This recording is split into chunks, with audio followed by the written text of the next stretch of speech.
Hello everyone, मैं विशाल महाजन आज आपको कराने वाला हूं केस बेस्ड क्वेश्चंस और वो भी एप्लीकेशन ऑफ ट्रिग्नोमेट्री के। हम जितने भी इम्पॉर्टेंट चैप्टर्स है केस बेस के लिए, उसके लिए मैं आपको अलग से पूरी एक वीडियो चैप्टर वाइज बना के देने वाला हूं। इसी में आज हम करने वाले हैं एप्लीकेशन ऑफ ट्रिग्नोमेट्री के बहुत सारे क्वेश्चंस करेंगे ताकि आपका बिल्कुल कॉन्सेप्ट क्लियर हो जाए। क्या केस बेस्ड क्वेश्चन जो हमारे मन में डर है कि अगर हमने बाकी PYQs कर रखे हैं, NCERT कर रखी है, तो क्या केस बेस्ड क्वेश्चन किसी अलग तरीके से होंगे, वो डर हमारे मन में है। तो आज हम उस डर को निकालने वाले और बहुत सारे क्वेश्चंस मैं आज की वीडियो में आपको कराने वाला हूं, इसलिए लास्ट तक वीडियो को ज़रूर देखना। चलिए भाई, बहुत ही अच्छा क्वेश्चन है यहाँ पे। We all have seen the aeroplanes flying in the sky but might have not thought of how they actually reach the correct destination. ATC is a service provided this ये पूरा आप पढ़ लेना एक बारी केस बस। अपन यहाँ से पढ़ रहे हैं। At a given instance ATC find the angle of elevation of an aeroplane from a point on the ground is 60 degree. After a flight of 30 seconds, it is observed that the angle of elevation changes to 30 degree. The height of the plane remain constantly as 3000 root 3 metre. देखिए, बहुत ही अच्छा question है। Boards के अंदर ये question बहुत बारी आया हुआ क्वेश्चन है। क्या कह रहा है भाई, एक एरोप्लेन है, ग्राउंड से जब आप देख रहे हो तो पहले वो 60 डिग्री का एंगल बना रहा था। फिगर बनाते हैं, ये एक ग्राउंड है। आपने पहले क्या देखा भाई, यहाँ से एक 60 डिग्री बन रहा था जिसकी हाइट कितनी है, 3000 रूट 3 मीटर पे उड़ रहा था। ये इसकी हाइट हो गई, कितनी है भाई, एंगल है 60 डिग्री है ना, 60 डिग्री था। कहता है after a flight of 30 second, 30 second की फ्लाइट के बाद it is observe that angle of elevation changes to 30 degree. 30 second के बाद एंगल ऑफ एलिवेशन जो हो गया 30 डिग्री हो गया। अब बहुत सारे लोग क्या करते हैं, यहाँ 60 था सर, 60 30 में हम ऐसा करते हैं, हम थोड़ा सा दूर चले जाते हैं, जहाँ इधर को चले जाते हैं। भाई, आप अपनी पोजीशन नहीं चेंज कर रहे हो। आप देख रहे थे किसी प्लेन को ऐसे करके, 30 सेकंड बाद अभी भी आप वहीं खड़े हो, लेकिन प्लेन दूर चला गया है। आपकी पोजीशन चेंज नहीं हुई है। आप अपनी पोजीशन चेंज नहीं करेंगे तो किसकी करेंगे आप? भाई, प्लेन की पोजीशन चेंज करेंगे। आपका जो प्लेन है वो यहाँ से आपकी आंखों से दूर चला गया है क्योंकि 30 डिग्री बना रहा है। ये हाइट अभी भी बिल्कुल सेम है, हाइट अभी भी उसने बोला है सेम रहने वाली है। एंगल जो यहाँ बन रहा है ये 30 डिग्री बन रहा है। हाइट 3000 रूट 3 मीटर ही रहने वाली है, इस बात का ध्यान रखिएगा। ये पूरी चीज़ें दी हुई है। अब निकालना क्या है, नेमिंग कर लेते हैं, फिर देखते हैं कि फाइंड क्या करना है। ABCD, ये 90, ये 90, इसे E ले लेते हैं। ये पूरी फिगर हमारे पास बन चुकी है इस क्वेश्चन की। Draw a neat level figure to show the above situation. पहला पार्ट कर लिया, हो गया। आगे देखते हैं। What is the distance travel by the plane in 30 seconds. 30 second के बाद वो कितना डिस्टेंस कवर कर रहा है। अगर आप 30 सेकेंड के बाद की बात पूछ रहे हैं डिस्टेंस, तो यहाँ से यहाँ तक गया है ना, जिसको मैं A to E भी बोल सकता हूँ और C से D भी बोल सकता हूँ। ये डिस्टेंस पूछ रहा है, ठीक है। तो चलो देखते हैं भाई, पहला right triangle A B C था, तो इन ट्रायंगल ए बी सी यही है। हाइट है ए सी, बेस है एक्स, एंगल है 60, A C by B C equal to 60 degree है। ए सी की हाइट है 3000√3, बी सी मैंने x ले लिया और ये है √3, तो x जो आ गया वो √3000 मीटर आ गया। क्लियर है? आगे देखो भी, दूसरा ट्रायंगल कौन सा बन रहा है? दूसरा बन रहा है B D E. Right triangle लेंगे ना, बी डी ई, तो in triangle B D E height 3000√3, base ये पूरा आएगा x प्लस वाई, 3000√3 अपॉन में x प्लस वाई, और एंगल था 30 डिग्री। 3000√3, x की जो वैल्यू आई, x की वैल्यू 3000 आई, y मुझे पता नहीं, और tan 30 1/√3 क्रॉस मल्टीप्लाई करेंगे, ये 3 हो जाता तो 9000 इक्वल टू 3000 प्लस y, और y इक्वल टू 6000 मीटर आ गया। तो सेकंड पार्ट का आंसर भी मिल गया कि भाई 6000 मीटर वो चला है, उस 30 सेकंड के अंदर ट्रैवल किया है उसने। आगे देखे भाई, डिस्टेंस आ गया, इसी में और भी है, वो भी देख लेते हैं। Keeping the height constant during the above flight, it was observe that after 15√3 - 1 seconds, क्या सेकेंड्स निकाले हो भाई, ठीक है। चलो देखते हैं। The angle of elevation change to 45 degree, इतने सेकेंड के बाद एंगल 30 नहीं हो रहा, 45 हो रहा है। How much is the distance travel in that duration. तो अब सिर्फ चेंज क्या किया है, ये भी आप होमवर्क में करके मुझे बताएंगे। उसने सिर्फ चेंज क्या किया है, जो ये 30 था इसकी जगह 45 कर दिया, तो यहाँ पे कितना आ जाता भाई, 1045 आ जाएगा। क्रॉस मल्टीप्लाई करेंगे, 1045 मतलब 1, तो यहीं से आप इसको सॉल्व कर लेंगे। तो इसका आंसर भी मुझे कमेंट में चाहिए होगा, ठीक है। क्वेश्चन नंबर सेकंड लिखा था ना, सेकंड का सेकंड पार्ट का और में, what is the speed of the plane in kilometre per hour. कितनी स्पीड है प्लेन की, वो अपने को बतानी है किलोमीटर पर आवर में। तो क्या होगा भाई, ध्यान से देखो, स्पीड निकालनी है। स्पीड का फॉर्मूला क्या होता है, डिस्टेंस अपॉन में टाइम होता है। कितना डिस्टेंस निकाला था भाई पहले पार्ट के अंदर, 6000 मीटर ट्रैवल किया था उसने, कितने टाइम में किया था, 30 सेकेंड्स में किया था, 30 सेकेंड्स में किया था। तो जो स्पीड आ रही है वो मीटर पर सेकेंड में आती, ये 0 से 0 गया, स्पीड जो आ रही है 200 मीटर पर सेकेंड आती। हर एक सेकेंड में 200 मीटर ट्रैवल कर रहा है, की स्पीड से ट्रैवल कर रहा है। लेकिन अपने को क्या चाहिए था भाई, अपने को कह रहा है किलोमीटर पर आवर में, तो किस में दो, किलोमीटर पर आवर में चाहिए। तो क्या करते हैं भाई, मीटर पर सेकंड में किलोमीटर पर आवर में जाना है, तो मैं इसे बहुत सिंपल तरीके से 18/5 से मल्टीप्लाई कर देता। तो ये कहाँ चला जाता है, किलोमीटर पर आवर में चेंज हो जाता।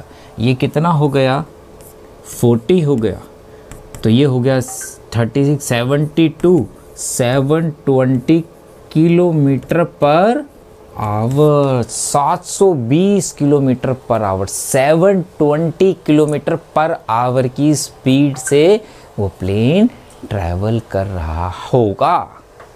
क्लियर है? नेक्स्ट देखते हैं भाई, Kapil is standing in the balcony of his house. कर क्या रहा है भाई? ये बड़ा वेला इंसान है जो अपनी बालकोनी में खड़ा है। चलो, he observe two cars, one on either sides A and B. ठीक है, कपिल है भैया, दोनों तरफ देख रहा है, इधर भी और इधर भी। किसको? दो कार्स को देख रहा है, ए और बी पॉइंट पे जो है हमारे पास। आगे देखते हैं। At instant the angle of depression of two cars were found to be 30 and 60 degree respectively if the height at which he is standing is 3 meter. Find the distance between two cars. 3 metre की height पे खड़ा है, एक तरफ 60 degree है, एक तरफ 30 degree है। तो पीछे चलते हैं भाई, एक तरफ 30 डिग्री बन रहा है, एक तरफ 60 डिग्री बन रहा है। ठीक है, अगर आपको फिगर बनानी पड़े तो 30 वाली थोड़ी दूर रखना और 60 वाली पास रखना, क्योंकि 60 पास होता है, 30 दूर होता है। इस चीज़ का ध्यान रखना है। इसमें तो दे रखी है, ये 30 लिया है तो ये 30 डिग्री हो गया, ये 60 हो गया। डिप्रेशन है ना भाई, शो करना पड़ेगा। हाइट कितनी थी भाई? हाइट थी 3 मीटर। ये ए है, ये बी हो गया, ये सी हो गया, ये डी हो गया। यहाँ पे 90 का एंगल बनता, 90 बनेगा तो दो राइट ट्रायंगल हो गए, दोनों के बीच का डिस्टेंस निकालना था, ए बी निकालना था। इसको मैंने x लिख दिया और इसको मैंने y लिख दिया, मतलब x प्लस वाई चाहिए। क्या करोगे? दो राइट ट्रायंगल है तो राइट ट्रायंगल पकड़ लो भाई। तो इन ट्रायंगल कौन सा है? ACD।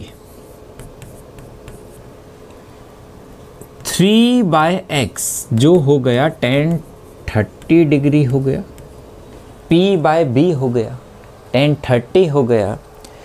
tan 30 की वैल्यू 1/√3, तो x इक्वल टू 3√3 मीटर हो गया। दूसरा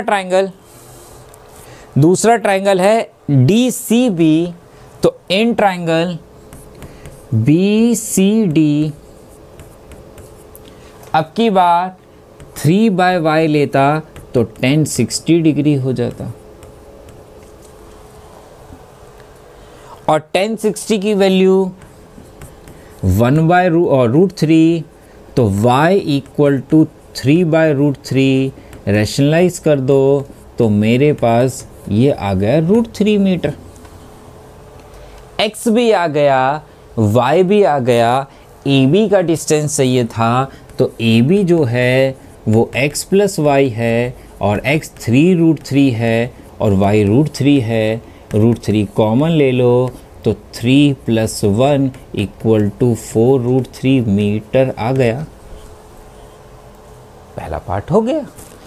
आगे देखिए, as the first car approaches towards the building state whether the angle of depression will increase और डिक्रीज। अगर भाई अभी समझाया था मैंने, अगर जो पास होता है, अगर ये 60 था, अगर वो इधर को आए, टावर की तरफ आएगा, तो एंगल क्या होगा भाई? एंगल बढ़ेगा ना। 60 की जगह वो 70 भी हो सकता है। अगर 30 से इधर जा रहा है तो 45 भी आएगा, 60 भी हो सकता। तो जितना पास जाएगा टावर के उतना एंगल इंक्रीज होगा, डिक्रीज नहीं होगा, ध्यान रखना। तो आंसर क्या हो गया भाई? इंक्रीज होगा। आगे देखो, if the ratio of height of A tower and length of it shadow is √3:1। कह रहा अगर टावर की और शेडो की लेंथ √3:1 है। बड़ा आसान क्वेश्चन है, होमवर्क में दे दूं क्या? चलो बार बार बोलोगे सर होमवर्क बहुत देते हो। ये टावर था, ये शेडो थी, ये h है, ये x है। h/x की रेशो जो है वो कितनी है? √3/1 है। P/B है, जिसको आप tan थीटा बोलते, और √3 tan के टेबल में 60 पे आता है, तो थीटा इक्वल टू 60 डिग्री हो जाएगा। इसको भी आप कर लेना। चलिए आगे देखते हैं भाई next question. In an exhibition statue stands on the top of A pedestal. अब पढ़ने पे आपको समझ में आ रहा होगा कि ये कुछ देखा देखा क्वेश्चन है, बुक में है ऐसा क्वेश्चन, PYQ में भी बहुत बारी आया हुआ, प्रीवियस ईयर क्वेश्चंस में भी आपको मिल जाएगा। From the point on the ground where a girl is clicking the photograph of a statue, the angle of elevation top of the statue is 60 degree, ठीक है, and from the same point the angle of elevation top of a pedestal is 45। ये मेरे पास एक pedestal है CD, इसके ऊपर statue खड़ा है। जब लड़की स्टैचू के टॉप को देख रही है तो एंगल है 60 डिग्री, और सेम एंगल ऑफ पेडिस्टल के टॉप को देख रही है, D को देख रही है, तो एंगल है 45 डिग्री। और क्या निकालना भाई?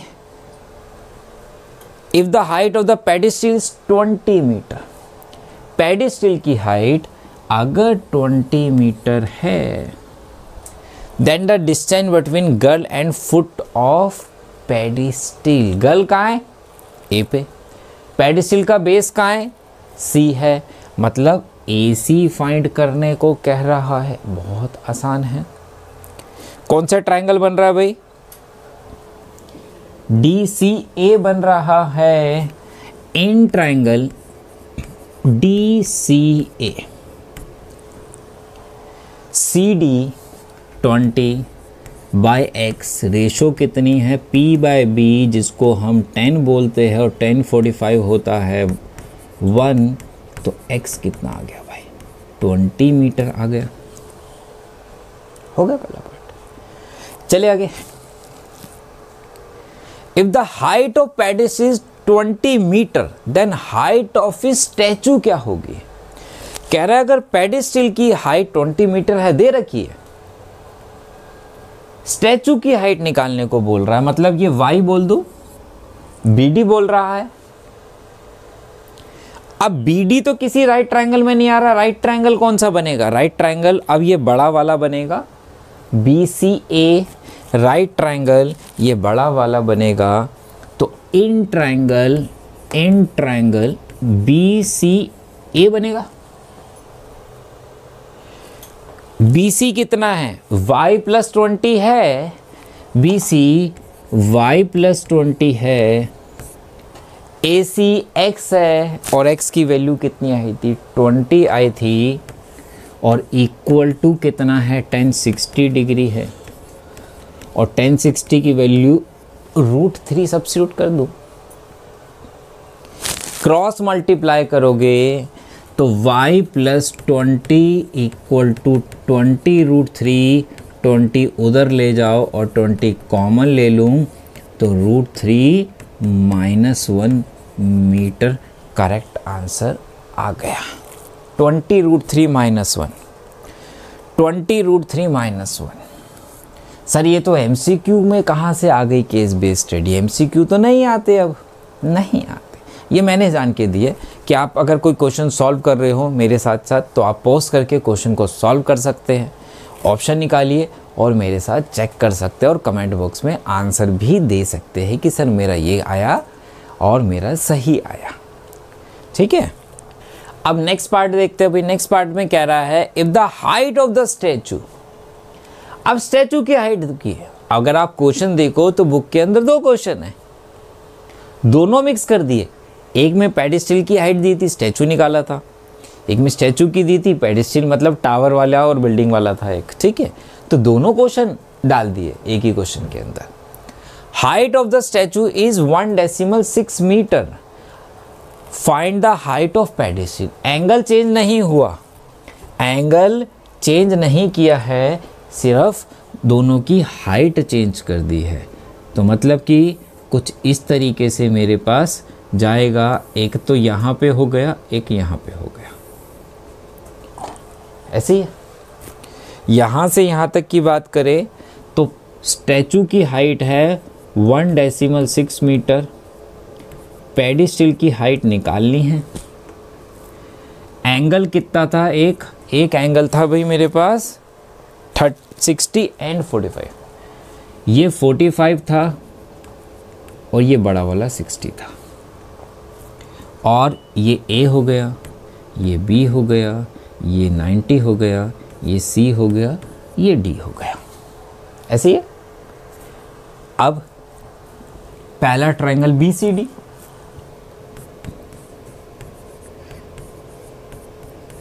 H बाय इसको X बोल दूं, H बाय X 1045, 1045 1, तो H किसके इक्वल हो गया? X के हो गया। दूसरा राइट ट्रायंगल कौन सा है? दूसरा राइट ट्रायंगल ACD है। नेमिंग पीछे जैसी भी कर सकते हो आप। इन ट्रायंगल ACD, जिसमें ट्रायंगल राइट ट्रायंगल तो ये पूरा ही आएगा ना, बड़ा वाला ACD। तो मेरे पास AC बाय CD बनता, जिसका एंगल होता 1060 डिग्री। AC ये दोनों को मिला के जुड़ रहा है, 1.6 प्लस H है, 1.6 प्लस H, और CD X है, और 1060 √3 है। H किसके इक्वल था? X के था। और अपने को तो क्या चाहिए? अपने को तो H ही निकालना है। तो X की जगह अगर मैं यहाँ पे H पुट कर देता, ये इधर चला जाता, H उधर चला गया, H कॉमन ले लिया, तो ये हो गया √3 - 1। और H की वैल्यू निकालनी है तो डिवाइड में ले जाऊं,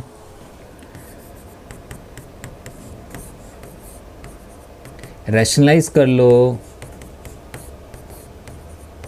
तो ये हो गया 1.6 √3 + 1/2, डिवाइड करोगे तो 0.8 आ गया।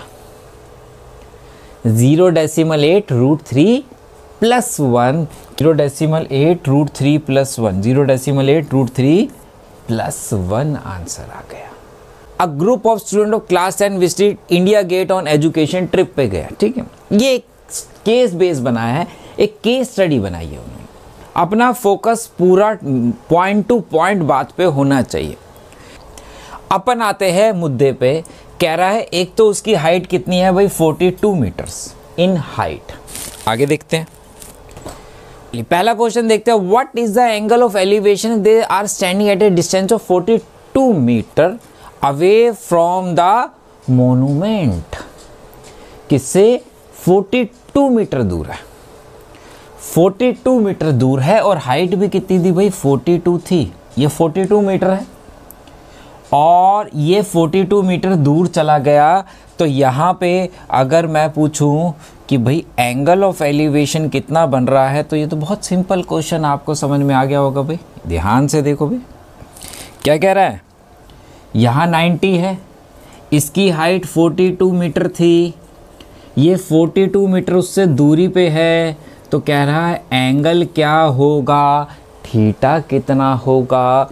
अगर हम नेमिंग कर दे ABC, ये साइड भी पता है, ये साइड भी पता है। अगर मैं दोनों को AB बाय BC कर दूं तो एंगल P/B कितना है? 10 थीटा।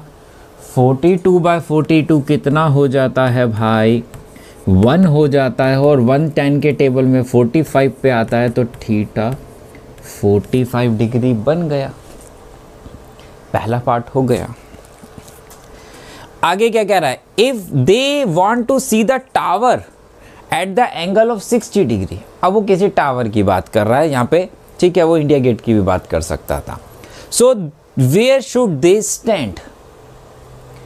अगर कहता, अगर अब वो 60 डिग्री कर दे, ठीक है, देखने का एंगल, तो वो कितने डिस्टेंस पे खड़ा है?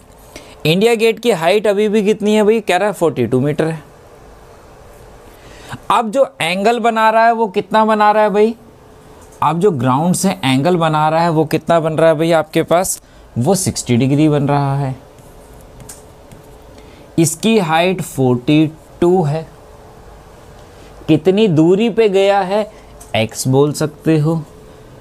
A B C ratio theta है, थीटा के सामने परपेंडिकुलर, 90 के सामने हाइपोटेनियस, तो ये बेस ही बच रहा है, तो P/B हो रहा है, जिसको मैं 1060 बोल देता, और 1060 √3 हो गई, तो x = 42/√3। देन रैशनलाइज कर दे तो ये हो गया मेरे पास 14√3 मीटर हो गया। नेक्स्ट क्वेश्चन देखते हैं। 2 hoardings are put on 2 poles of equal height standing on either side of the road. From a point between them on the road, the angle of elevation top of the poles are 30 degree and 60 degree. एक road है जिसके बीच में एक point है। Figure अगर बनानी हो तो भैया बहुत ध्यान से बनाना, जो बात समझा रहा हूँ। वहाँ से 2 इक्वल हाइट के पोल्स है, एक का एंगल है 30, एक का 60। जो 60 होगा वो पोल के पास रहेगा और जो 30 होगा वो पोल से दूर रहेगा। छोटा एंगल है, देखो ये 60 है तो पोल के पास है, 30 है तो पोल से दूर बनाया है। दोनों की हाइट सेम है, अगर ये 20 है तो ये भी 20 मीटर का होगा। यही है, 2 पोल्स ऑफ इक्वल हाइट्स थी, हमें हाइट ऑफ द पोल भी दे दी, find the length of PO। अपन दोनों ही निकाल लेते हैं, यहाँ से यहाँ तक x मान लो, यहाँ से यहाँ तक y मान लो। ऐसा बुक के अंदर जो क्वेश्चन है वो क्या है, उसमें ये दे रखी है 80/100 हाइट निकालनी थी पोल की, ऐसी था ना। तो अब अगर PO निकालना है तो राइट ट्रायंगल ये वाला हो गया, इन ट्रायंगल QPO। 20/x ले लूँ, मतलब P/B 1060 हो गया, और 1060 की वैल्यू √3 होती है, तो x = 20/√3 हो गया। रैशनलाइज करो, बिना रैशनलाइज के ही दे रखा, वैसे रैशनलाइज करके लिख लेना। y भी निकाल लेते हैं भाई हाथ के हाथ। ट्रायंगल इन ट्रायंगल SRO क्या रेशो बनती, 20/y = 1030, और 1030 की वैल्यू 1/√3, तो y = 20√3 मीटर हो गया। सॉल्व हो गया। आगे चले, RO भी आ गया, 20√3 आया था ना भाई, 20√3 आया था। MCQ में नहीं आएगा, फिर से बोल रहा हूँ, बस मैंने आपको प्रैक्टिस के लिए थोड़ा इंटरेस्ट क्रिएट करने के लिए दिए है। विड्थ ऑफ द रोड पूछ रहा है भाई, x + y कर दोगे तो पूरी रोड की विड्थ आ जाएगी। डेसिमल में है, अगर डेसिमल में ये तो MCQ, अगर MCQ में नहीं होता और √3 की वैल्यू नहीं दी तो मैं √3 की टर्म में ही आंसर को निकाल लेता। तो मेरा आंसर इन दोनों को क्या कर लेते, ऐड कर दूं तो मेरा आंसर आ जाएगा। तो ये हमारे एप्लीकेशन ऑफ ट्रिग्नोमेट्री के केस बेस्ड क्वेश्चंस थे। तो इससे आपको एक अंदाज़ा हो गया होगा कि हमें डरने की ज़रूरत नहीं है। अगर मैंने NCERT PYQs कर रखे हैं पिछले 10-15 साल के, तो केस बेस्ड क्वेश्चन में मुझे कोई भी प्रॉब्लम नहीं आने वाली, क्योंकि केस बेस्ड सिर्फ वो एक सिचुएशन बना देता है। जैसे एरोप्लेन वाले में उसने एक सिचुएशन में ATC ये पूरा बना दिया, इंडिया गेट वाले में उसने पूरा उससे बना दिया, रिलेट कर दिया, लेकिन क्वेश्चन तो वही कर रहे हो जो ऑलरेडी आप बहुत सारे कर चुके हो। ठीक है, चलिए मिलते हैं बड़ा नेक्स्ट वीडियो में। Bye bye, take care.